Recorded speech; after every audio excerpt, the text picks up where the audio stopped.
Dictation start होगा 5 second के बाद।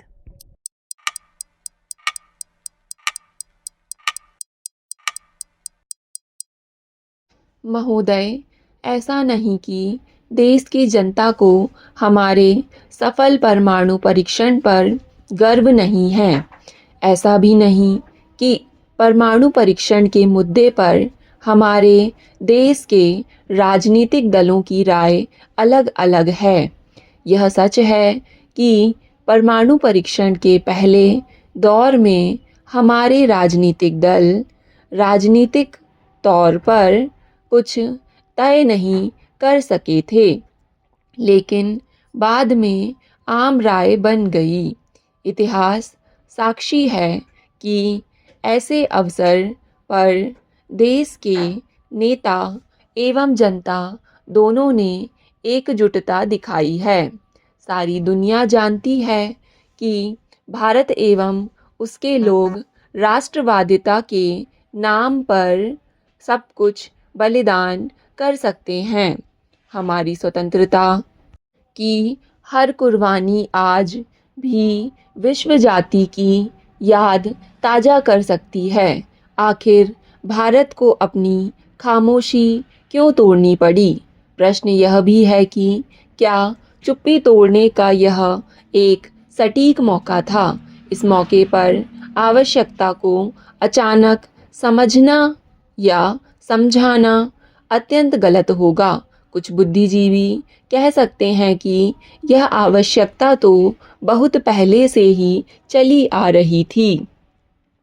कुछ ऐसे ही लोग यह भी कह सकते हैं कि मिठाई बनाने के बाद ज़्यादा देर तक उसे रखना हानिकारक होता है। लेकिन मिठाई और यह तर्क दोनों ही इतने अल्पकालीन है कि जिसकी नींव पर भारत जैसे विशाल देश को खड़ा नहीं किया जा सकता। यदि मानव व्यवहार के इतिहास पर जाएं तो दो पड़ोसियों को आज नहीं तो कल लड़ना ही है। मतलब यह कि यदि दो पड़ोसी परस्पर सहयोग से लड़ें तो देर सवेर पंचायती निर्णय की संभावना रहती है।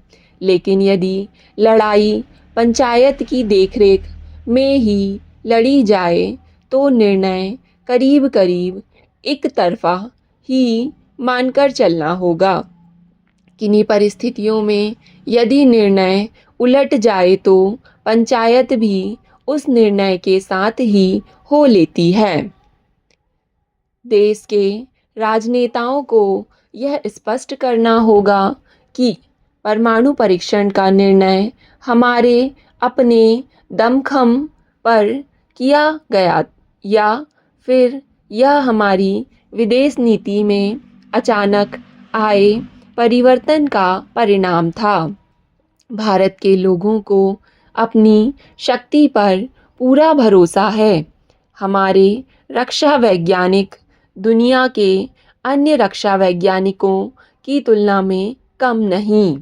यह भी सच है कि यदि भारत चाहता तो वह अपनी इस शक्ति का प्रदर्शन बहुत पहले कर सकता था। यह माना कि हम इराकी छाप राष्ट्रवादिता के शिकार नहीं होंगे, लेकिन उस दिशा में कदम रखना भी हमें उस मुहावरे तक ले जा सकता है कि फिसल पड़े तो हर हर गंगे। यूं जनता में परमाणु परीक्षण को लेकर जो उत्साह है, सरकार को उसका नोटिस लेकर मजबूती से अपनी इरादों पर बने रहना चाहिए। जनता ने सरकार के कदम का हार्दिक रूप से स्वागत किया। यानी सरकार जनता को जिस दिशा या मोर्चे पर ले जाना चाहे, जनता तैयार है। परमाणु परीक्षण को लेकर पश्चिम के बहुत से देशों ने आपत्ति जताई है। यह कोई आचरण भी नहीं कि चीन ने अभी तक कोई विशेष जोरदार टिप्पणी नहीं की। महोदय, इसमें कोई संदेह नहीं कि परमाणु परीक्षण समय की मांग रही होगी। यह फैसला तो करना ही होगा कि परमाणु परीक्षण हमारी विदेश नीति में परिवर्तन का नतीजा है या फिर विदेश नीति की दिशा परमाणु परीक्षण के बाद तय की जानी है। चूँकि परमाणु परीक्षण एक बहुत बड़ा और महत्वपूर्ण फैसला है, इसलिए यह मानकर चलना शायद गलत नहीं होगा कि परमाणु परीक्षण से पहले हमारी विदेश नीति की दिशा बदलने का निर्णय हुआ होगा। ऐसा नहीं कि श्रीलंका पर बनी हमारी विदेश नीति और उस पर समय समय पर आए परिवर्तन का दौर हमने नहीं देखा, लेकिन विदेश नीति पर कोई परिवर्तन कितने सफल रहे, इसकी समीक्षा करना सरकार और बुद्धिजीवी वर्ग दोनों की ही जिम्मेवारी है। संभव है कि जो विदेश नीति वर्तमान पीढ़ी के लिए लाभकारी है, वह आगामी पीढ़ी के लिए हानिकारक सिद्ध हो।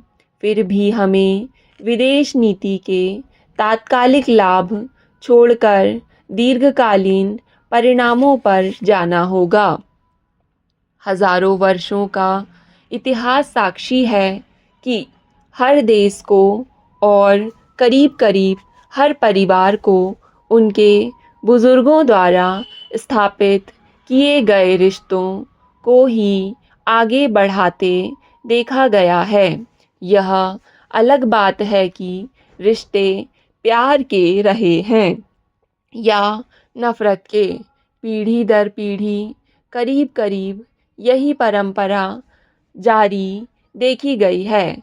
चूँकि विदेश नीति किसी देश की आगामी पीढ़ियों को प्रभावित करती है, इसलिए किसी भी देश की सरकार इस मुद्दे पर कोई भी जोखिम बहुत सोच समझकर ही उठाती है। स्पष्ट है कि यदि हमारी विदेश नीति में कोई परिवर्तन किया गया है या किया जाना है, तो शायद वर्तमान सरकार ने यह कदम सोच समझकर ही उठाया होगा, खासकर तब जबकि सरकार ने यह साफ कर दिया है कि यह निर्णय राजनीतिक नहीं है, यानी इसमें कोई अंदरूनी राजनीति नहीं है। यदि यह सच है कि जो कुछ सरकार कहेगी जनता ज्यों का त्यों भरोसा कर लेगी, तो शायद सरकार की घोषणा उचित ही रही होगी। कुछ बुद्धिजीवियों का मानना है कि परमाणु परीक्षण का निर्णय बहुत अचानक लिया गया निर्णय है, लेकिन इसका बहुत कुछ इशारा रक्षा मंत्री जॉर्ज फर्नांडीज के ताबड़तोड़ बयानों से मिल गया था। यह अलग बात है कि बाद में अमेरिका ने जॉर्ज को बातचीत के लिए न्योता भेजा। यद्यपि ऐसे घटनाक्रम का विश्लेषण करना कोई आवश्यक नहीं था, फिर भी देश में परमाणु परीक्षण जैसे महत्वपूर्ण निर्णय पर दूरदर्शिता बरतना अनावश्यक नहीं होगा। फिलहाल इस परमाणु परीक्षण के संदर्भ में पाकिस्तान का उल्लेख करना कोई आवश्यक नहीं है, लेकिन हमें विचार करना होगा। यहाँ उपयोग करना और उपयोग होने में अंतर आवश्यक होगा। स्पष्ट है कि कुछ लोग उपयोग करने के लिए होते हैं और कुछ उपयोग होने के लिए।